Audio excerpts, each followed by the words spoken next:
નમો ભગવતે વાસુદેવાય। સાતમા સ્કંદનો અધ્યાય 12મો, 4 આશ્રમોના ધર્મો।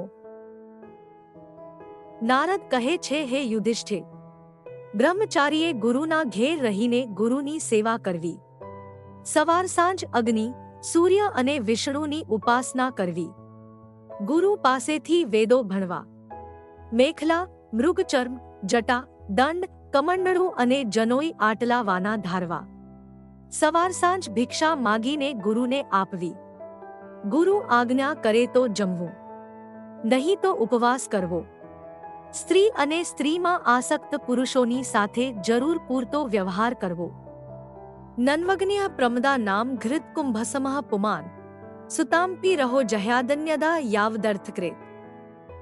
સ્ત્રી અગ્નિ છે, પુરુષ ઘીનો ઘડો છે, પુત્રીની સાથે પણ એકાંતમાં ન રહેવું, ભિક્ષાદી પ્રસંગે જરૂર પૂરતો તેની સાથે વ્યવહાર કરવો, આ રીતે ગૃહસ્થને પણ વર્તવાનું કહ્યું છે।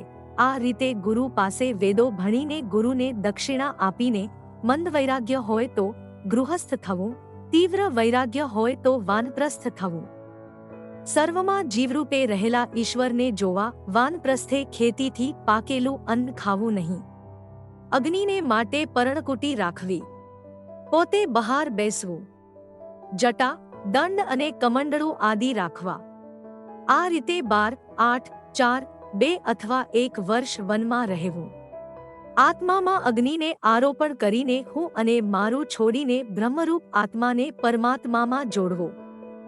સાતમા સ્કંદનો 12મો અધ્યાય સંપૂર્ણ।